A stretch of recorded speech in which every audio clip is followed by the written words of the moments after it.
Testing.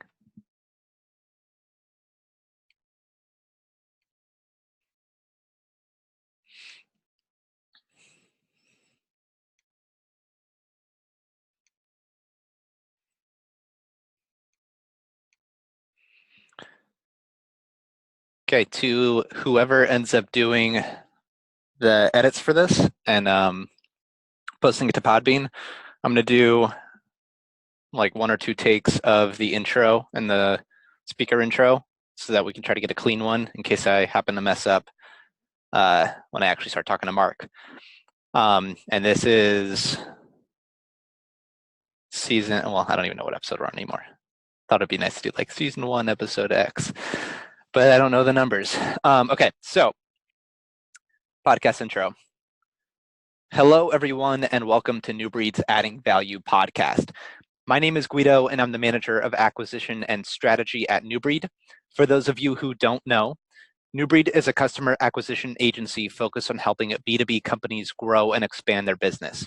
And we do this by following the inbound methodology, which at its core is about adding value before extracting value. So the goal of this podcast is to bring you stories of how people add value to their customers, their company, and the individuals around them. Today, I'm excited to have Mark Kilens join the podcast. You are the founder of the HubSpot Academy, and now as the VP of Content and Community at Drift, you lead the blogging, editorial, social, Drift Insider, and hypergrowth teams. So Mark, I really appreciate you joining today, and welcome to the podcast. All right, that's pretty good. That's pretty good. Just one more time. Hello, everyone, and welcome to New Breed's Adding Value podcast. My name is Guido, and I'm the manager of acquisition and strategy at New Breed. For those of you who don't know, New Breed is a customer acquisition agency focused on helping B2B companies grow and expand their business. And we do this by following the inbound method. There it is. And we do this by following the inbound methodology, which at its core is about adding value before extracting value. So the goal of this podcast is to bring you stories of how people add value to their customers, their company, and the individuals around them. Today, I'm excited to have Mark Kilens join the podcast.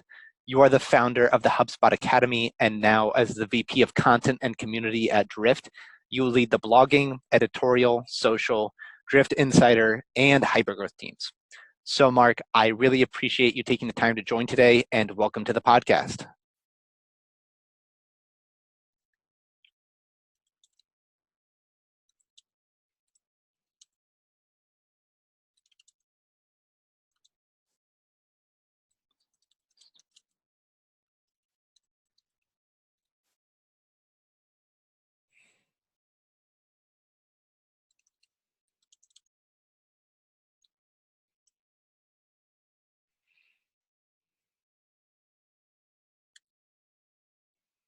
So Mark, I really appreciate you taking time out of what sounds like must be a pretty overwhelming schedule.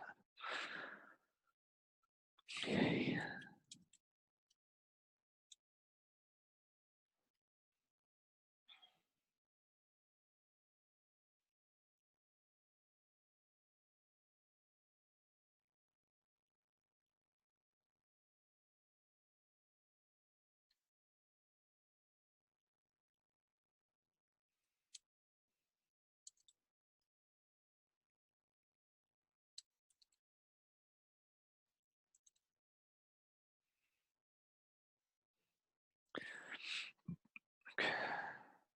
Let's do one more.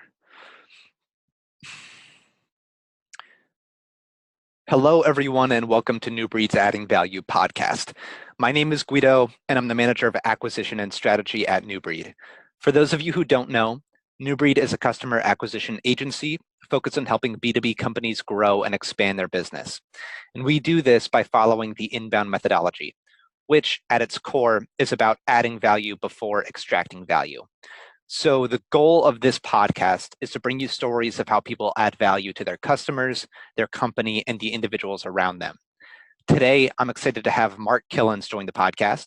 You are the founder of the HubSpot Academy, and now as the VP of Content and Community at Drift, You lead the blogging, editorial, social, Drift Insider, and hypergrowth teams. So, Mark, I really appreciate you taking the time to join today, and welcome to the podcast.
Hello. Hey, Mark, how you doing? I'm well. Guido, how you doing? Pretty good. How's the week been so far? Oh, it's been well. It's been well. Quick question before we dive in. Are we doing this over video? Do I need to get I'm in the studio so I can do whatever you need here with in terms of production. Oh, wow. Yeah, you got more than we have. We're just gonna do audio. Okay. We don't have the video capabilities today at New Breed, unfortunately. Cool. Thanks, Dan. Yeah, no problem. No worries. How have you been? I've been good. I've been real good. Been doing a lot of fun and interesting stuff at New Breed over the past couple of months or so since we met back in, when was that? When were we stop in the office? Is that like March or something? It was winter time. Yeah, But it could have been like almost beginning of February, I think. Maybe yeah, early, I think you're yeah, right. So late yeah, January. we signed with you guys at the end of January. Remember that? And we were in your office like a few weeks after that. You guys were just like, "Yeah, come by right away. We'll see you tomorrow." I love it. Awesome. I love it. Yeah. How's it been working out? Good. We've got a handful of clients that are signed up with Drift so far, which is cool. We signed our first Drift Pro optimization deal last week, and I'm working with those guys this week to get some stuff set up for them. This is the first pure Drift deal that we've sold, Drift services deal, that is. And we've got a handful of deals in the pipeline now too, which is nice. We're picking up some more traction. So it's been cool. It's been interesting to see it grow. Fantastic. Fantastic. Yeah, I mean, if there's anything I can do to help, let me know. I mean, it's, once you get a couple underneath you, it starts to roll because you start to figure out well, this is how I can build, bots that are really effective, but then also design the conversation flow in the bot to get both the visitor, the buyer to the outcome and the business to the outcome they desire. Hmm. Exactly, yeah. We've started doing some new interesting things with our bots since we're HubSpot partners, which I always get nervous about talking to you guys about, but you're a former HubSpotter, so I feel like I'm in a safe space. But um, um, we did something recently where the bot takes a look to see if they're on HubSpot or not, and then the conversation starts off with like, "Hey, looks like you're on HubSpot, am I right?" And then uses that as a trigger to hook them in. And we've seen so much more out of that bot than the other stuff that we've had running so far. Like using the Clearbit integration and the anonymous visitor intelligence to inform the strategy is so helpful. Gotcha. That's awesome. Yeah, it's HubSpot has a I would say decent tool. And that's why I don't think it's an issue talking like about Drift and HubSpot. Like we're not competitors. You know what I mean? It's like it's all in one versus best in class, right? Yes, exactly. So I think that's why I think about it and look at it. Maybe way back in the early days of Drift, there was something going on, but like now it's very different. And the thing that with HubSpot that I'm trying to resolve too is like how can we make the integration with Drift better too? Because like if we make that integration better, it's going to be a win for everyone, right? It's a win because there's more lock into both platforms then. Exactly. Yeah. And we've seen from our standpoint a few things getting added in there. There's like issues that pop up every now and then, but like that integration is getting stronger and stronger. We see it all the time. It's really cool. But yeah, that's huge. I remember I had a brief conversation with Dave once, Dave Gerhardt, and I said something to the effect of like, yeah, we're using HubSpot chat today. This was before we got signed on with Drift, obviously. And he's like, that's fine, man. Like you guys are getting bought in on conversational marketing. We love it. And like no issue with it whatsoever. It was awesome. His response was so cool. Love that. Yeah. So yeah, what do we well, I know what we're talking about. How does this work? Do we do it via Zoom? Is that how you record this whole thing? Yeah, I'm already recording us. So I'm just gonna start talking. Like once you're ready, I'll just pause for a second and then I'll get into the intro. And we'll start asking, I'll start asking you questions and stuff. And obviously feel free to ask me questions as we go. And then I'll wrap it up. I'll have the whole thing recorded. I'll send it off to the rest of the team and they'll put it together. Once it's recorded and live, well, I'll let you know maybe like the week that it's going to go out and then send you a link that you can use if you want to promote it or anything afterward. Okay, cool. All right. Are you ready? 100%, yes. Awesome. Cool. All right, here we go. Hello, everyone, and welcome to New Breed's Adding Value podcast. My name is Guido, and I'm the manager of acquisition and strategy at New Breed. For those of you who don't know, New Breed is a customer acquisition agency focused on helping B2B companies grow and expand their business. And we do this by following the inbound methodology, which at its core is about adding value before extracting value. So the goal of this podcast is to bring you stories of how people add value to their customers, their company, and the individuals around them. Today, I'm excited to have Mark Kilens join the podcast. You are the founder of the HubSpot Academy, and now as the VP of Content and Community at Drift, you lead the blogging, editorial, social, Drift Insider, and hypergrowth teams. So Mark, I really appreciate you taking the time to join today, and welcome to the podcast. Hey, it's my pleasure, Guido. Really, thank you for having me, and I'm looking forward to the conversation. Yeah, I'm really excited to dive into this. And I know you're at Drift now, and I want to spend as much time as possible asking about some of the incredible things that you and the rest of the team are doing there. But first, if it's okay with you, I want to briefly talk about HubSpot Academy. Can you explain what HubSpot Academy is for those who don't know, and what led you to start that experiment back in 2012? Sure. Yeah, HubSpot Academy is the place to go to get education and inspiration around how to grow your business.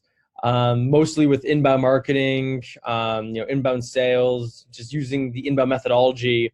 And it teaches people how to do that with HubSpot. And HubSpot has a plethora of free tools. The reason I started it is similar to what I'm doing at Drift now, where I believe one of the most important things a business, no matter if you're B2B, B2C, SaaS, no matter your vertical, could be big or small, should be doing is educating people. And education is, I would say, it's like almost a macro view of like content marketing and community building, because it provides people with real tangible value, knowledge, ideas, insights that they can use for so many different purposes, and that you can use to help build your brand, help people understand why they should pay more attention to your business, right? That's kind of the whole point around content marketing and inbound marketing. It helps you build trust with people. So for me, we started HubSpot Academy as a way to help our customers be more successful with inbound and HubSpot. And it's all rooted in the notion of to help people, you need to provide them with value. And what's, again, the best way to provide someone with value in a scalable, low cost, yet high quality way? It's education. Mm-hmm. Yeah, I love that.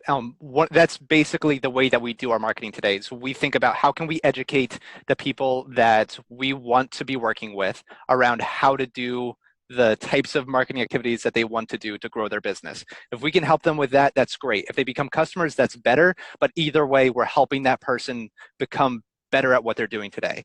And that leads me into my next question, which is one of the ways that people talk about to learn something is to teach it. So building the academy for you is like one of the best ways, I would imagine, to learn all of the types of concepts that the academy was building in the coursework and material that's provided in there.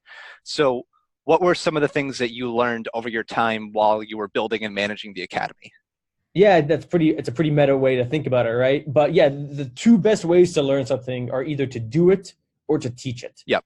That's like the vast majority, right? That's baked in science and a lot of study of human behavior and knowledge acquisition. So for us, it was all about how could we practice what we were teaching. So, HubSpot Academy was built using the HubSpot platform. We were doing, like to your point, all the things we were asking our customers to do. And now we're doing the same things at Drift, right? We're building Drift Insider. We're teaching people about conversational marketing. We're teaching people how to do that using the conversational marketing blueprint and whatnot. And really, I think you have to figure out how you can take what you're doing as a business, and you probably, hopefully, have a lot of credibility in doing that thing, and use that as a platform to teach people. And I would also add really quickly that you should really include your customers in that content and teaching effort.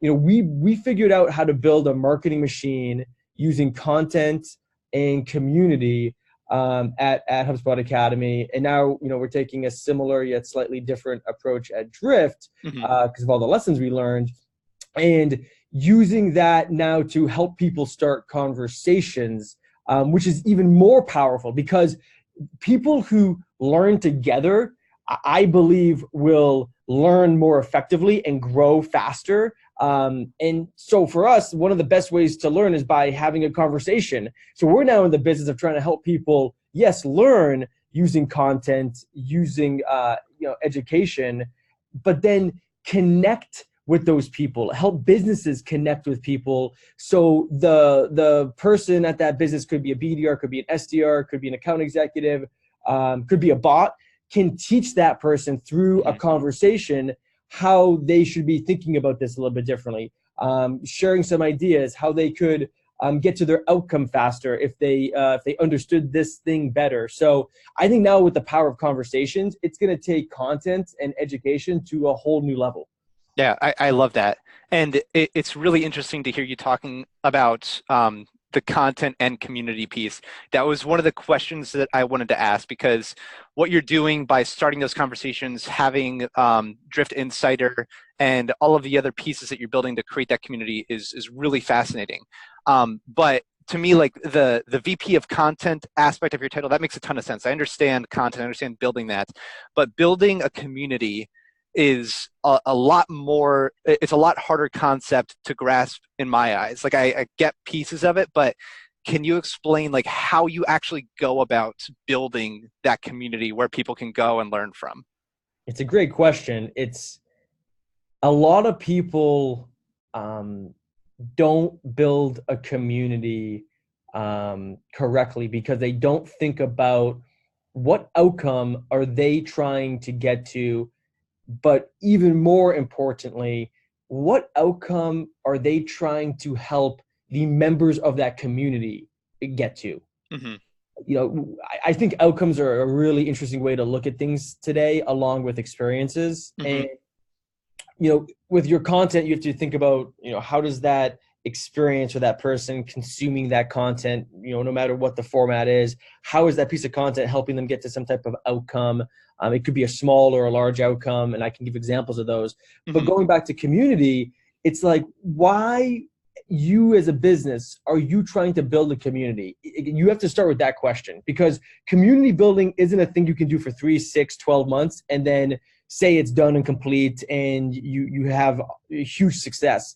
It's going to take a multi-year effort, if not longer, to build a community that the members really find value in and that the business is getting a payback on.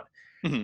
So I think it's really that why. And then it's, well, what are you doing for the members of the community? I think of it as like a value or a unit of value. Like, what thing are you doing? And it's something that isn't going to be just like, oh, I'm going to set up a community discussion forum and people will just naturally start talking and it's going to be great. Like, that's how a lot of people try to start these communities. I think one of the best ways to start a community is through using one of two approaches. One is a more brand-centered approach, and Drift has definitely done that from the gate. Yeah. We have a community. Is it fully organized? Is it in the best possible place? No, that's why we're working on making it more organized and better and more valuable. But it's a very strong community because there is brand affinity. There is trust that has been built because of this brand work that has been going on for many, many years now. Hmm. And there is a community. The other way you could do it is more of a content approach. And this is more of the way we did it at my past job at HubSpot and with HubSpot Academy, where you use content to, again, give people this knowledge, and you start to generate a lot of interest, a lot of people's attention, because you're giving away all this free knowledge and content and information and education. And then they're going to start doing something using that. And you folks have seen this, as being a HubSpot partner and now Drift partner, Hmm. where partners are getting this knowledge and now they want to talk to other partners about it, and now they want to share the knowledge they're getting because they're doing the things and learning more things, and they want to share that knowledge because that's one of the best ways to learn. So it's almost like a flywheel, if you want to think about it like that, right? It's a self-perpetuating thing. Yep. That's supposed to happen. And the same thing happens on the brand side. I think long term you need both. You need to have a strong brand, and you need to have great content. But you can take either approach. Hmm. That's such an interesting way to think about it. I actually hadn't thought about the way that Drift built their community based on the brand first. They did such a good job, and they're still doing such a good job building their brand and creating such a strong brand that people can connect with. And that's really how they've driven that community and that engagement. And it's interesting thinking about how you are helping to translate that brand and organize it around Drift Insider and a few other places where people can congregate to form that community a little bit more strongly. But one of the things I want to dig into about what you were just talking about is related to the outcomes piece of that. So you mentioned the business outcomes, and obviously that's important. But what do you think people or businesses should start with? Should it be, we're building this community for these business outcomes, or should they be thinking about the outcomes for the people within the community first? So if you do it right, it's going to help both at the same time. So for Hmm. example, you're either going to build a community for more like demand gen, customer acquisition type motions, Hmm. which depending on your go-to market model, it's going to be either more online community building things, or in person through in-person events. Hmm. Um, and for some businesses like Drift, it's definitely both. We're doing a mix of both of those things because we have inbound and outbound motions to generate demand and to monetize that demand. Hmm. Um, for other businesses, you might start, and this is more like on the HubSpot Academy side, HubSpot side, it was more about retaining customers and creating customer value and creating even like in some ways customer advocacy. But the retention piece is really important. So, for the business, that's definitely obviously, keeping those dollars. But really, if you have a model, again, goes back to your business model and what you sell.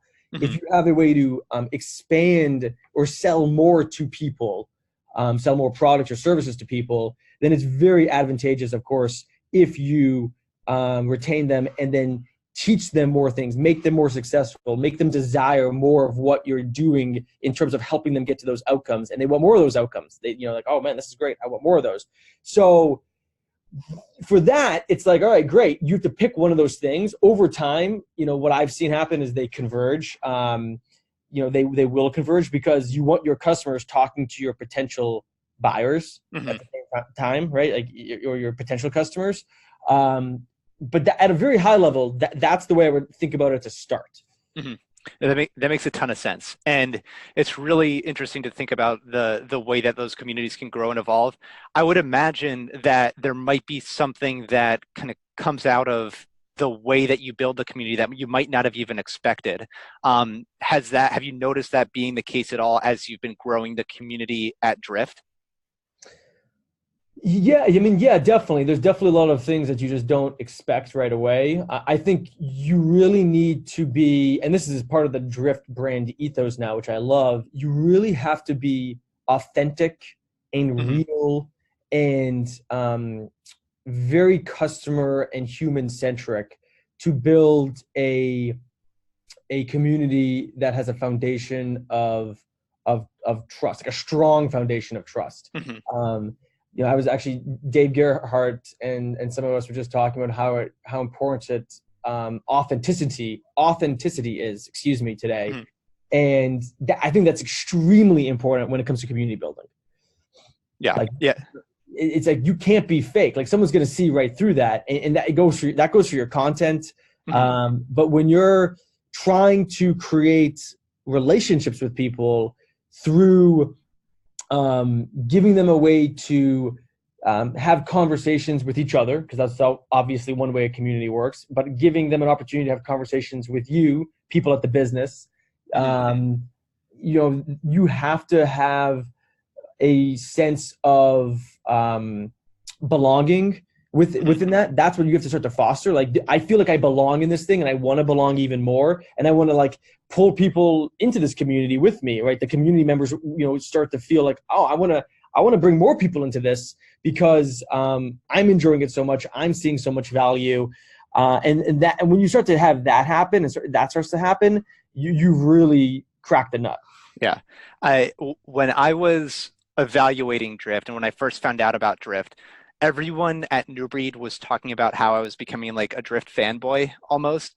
And it was because like I saw all of this interesting, incredible, valuable content and information that Drift was providing through the podcast, through the social posts that I saw, through the blog posts that they were writing. And I just enjoyed it so much and connected with it so much that I started talking about it amongst my peers, amongst other people at New Breed. And we ended up becoming partners as a result of it.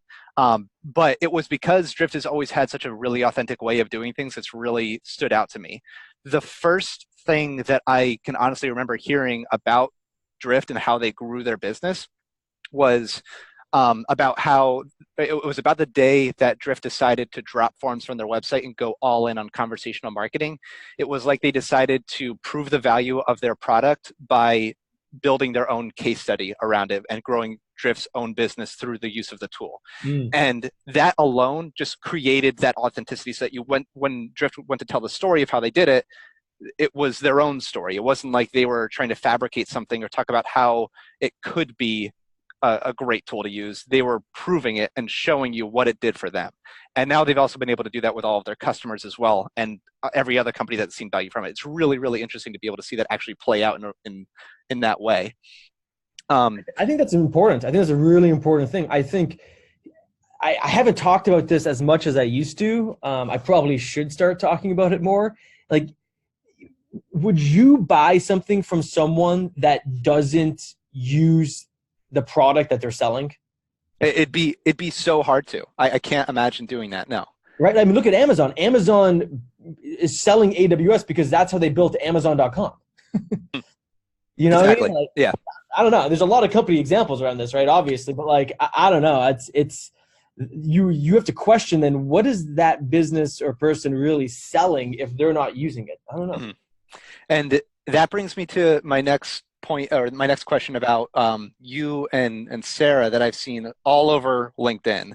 When you guys are sharing the tips and tricks that you've learned from using Drift yourselves on social media, when did you guys decide to start doing that, and what have you seen from starting that that process?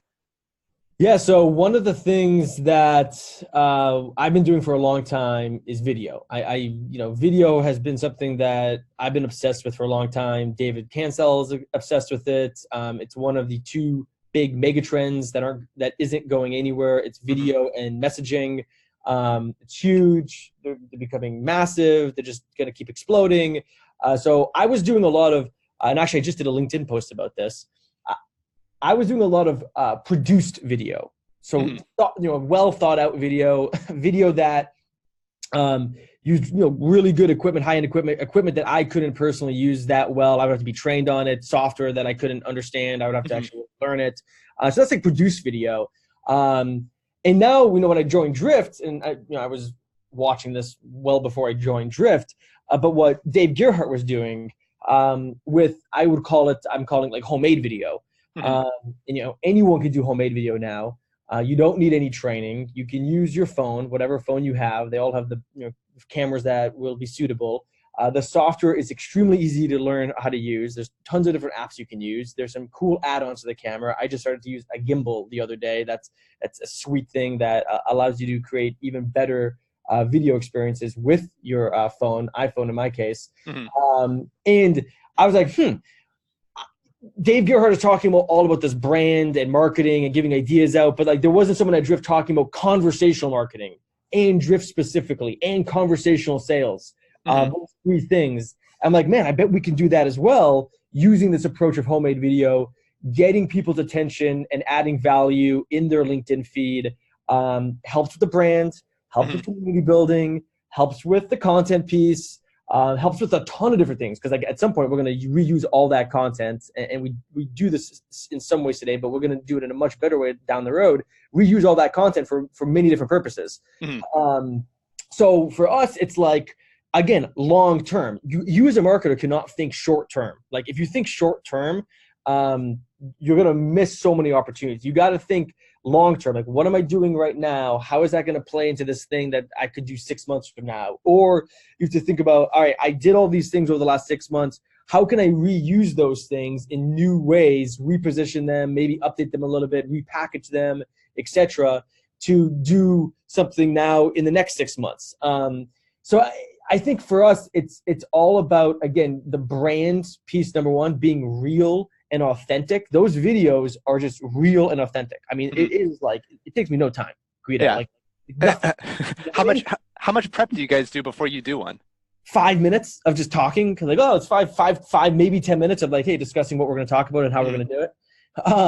It's nothing. It takes from end to end. It's like 20 to 30 minutes for that entire video. Cause the Wistia takes a little bit of time to upload. You got to get the transcriptions. I sometimes have to, edit the transcriptions. Sometimes I don't do the best job editing, whatever. But again, that makes it more real and authentic, I think. It's not perfect. It's whatever, right? Exactly.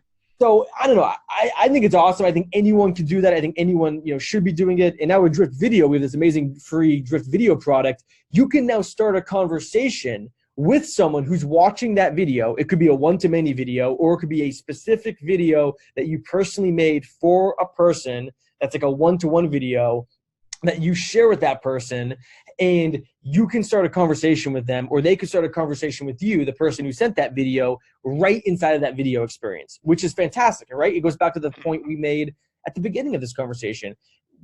To really help someone these days, you need both great content, you need a great brand, you need to be authentic and real. I keep using those words, but they're so important. And you need to start conversations and have conversations with your buyers and customers, because at the end of the day, that's what matters to them. If they need help understanding why they should buy something, how it's going to help them, what outcomes they can expect, and it could be a 1-minute conversation over live chat. It could be a 5-minute conversation. It could be a conversation over a 20-30-minute meeting, Zoom, in person, whatever.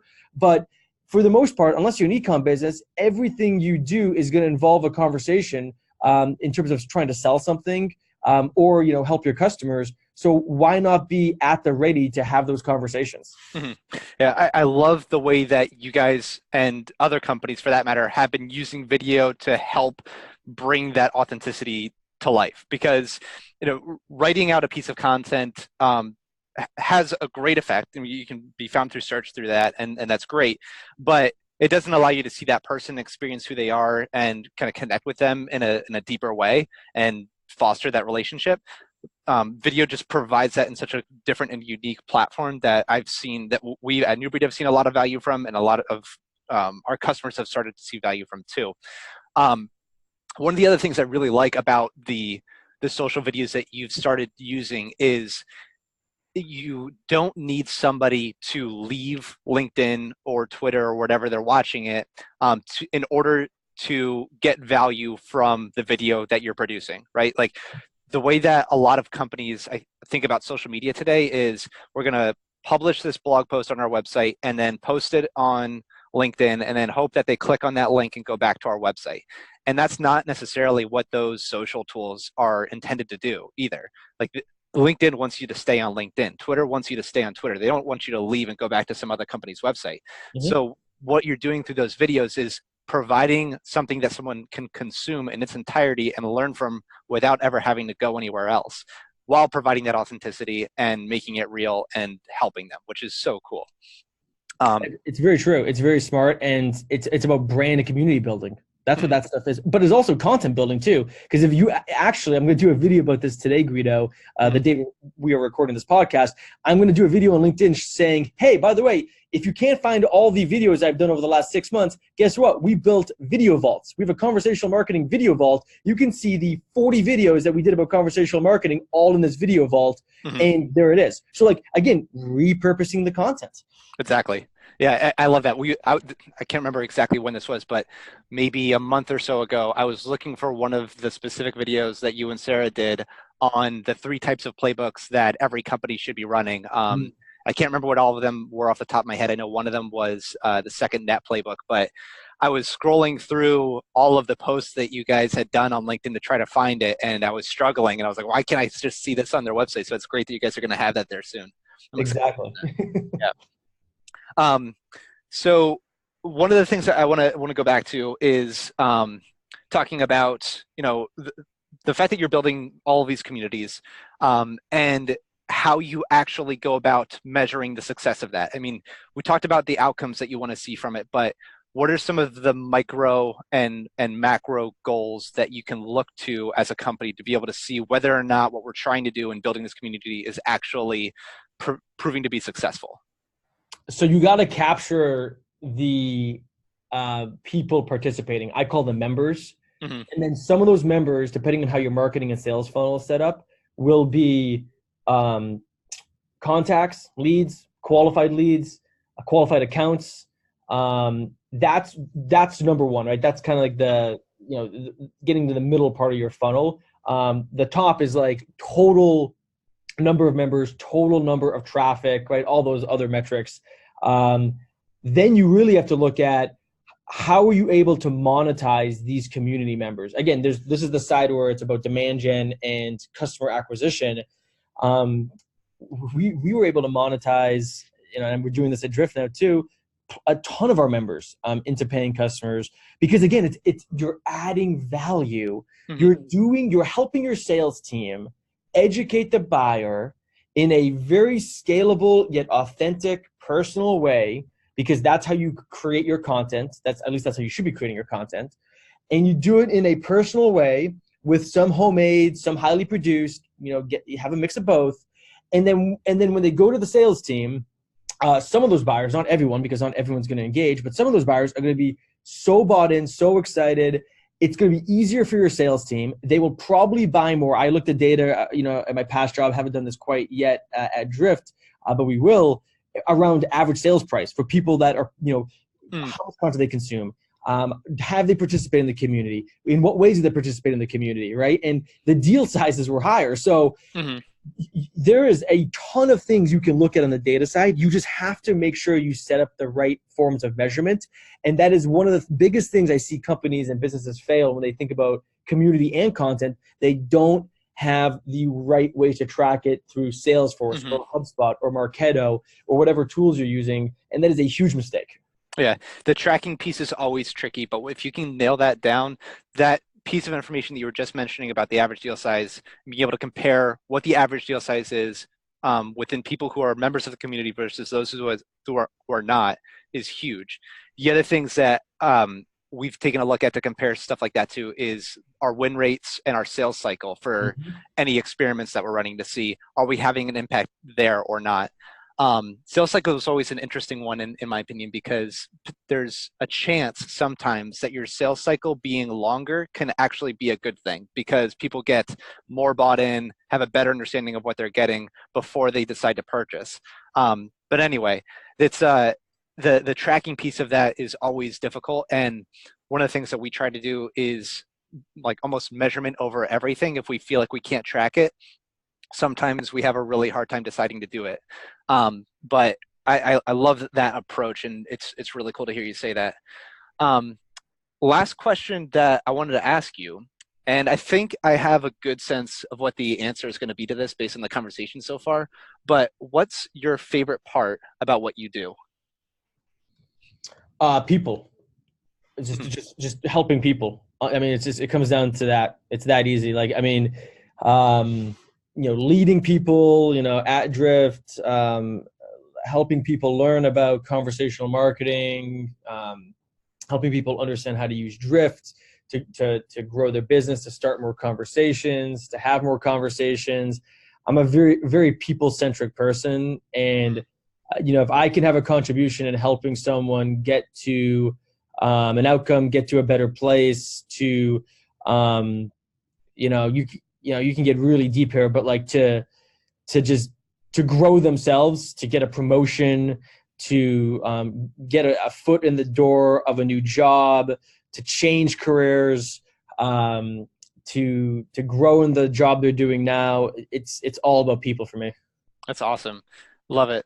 Well, Mark, I really enjoyed this. Thank you so much for joining today. We've got more great episodes on the way, so make sure you subscribe to the podcast so that you can get notified when our next episode comes out. In the meantime, check out newbreedmarketing.com for our other great resources. Thank you for joining us, and we'll see you next time. All right. Awesome. All good. Fantastic. Thanks, Mark. That was a lot of fun. I appreciate that was you joining. great. Was that good? Was that what you needed? I hope. Oh yeah, you were fantastic. I hope that I was able to keep up with you. Yeah, definitely. Yeah. Yeah.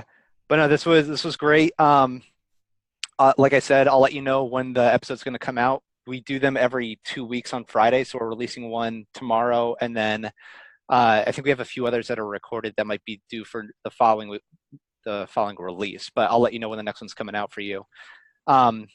Last thing that I had that I didn't want to add into the podcast, but who do you think we should have join our next episode? So yeah, interesting. What I vaguely remember, like what you're trying to do with this podcast. Who are you trying to target? Like, is there like in terms of the audience of the podcast, is it just anyone who's trying to get better at marketing and sales, or just business in general? We're taking a bit of a wider approach right now. So ideally, we're looking for B2B companies that need help with marketing and sales. We're having people join that are on both the tech side. So these are the actual pieces of technology that you can use to help grow your business. So we're bringing in some people from HubSpot, some people from Drift to be able to talk about that.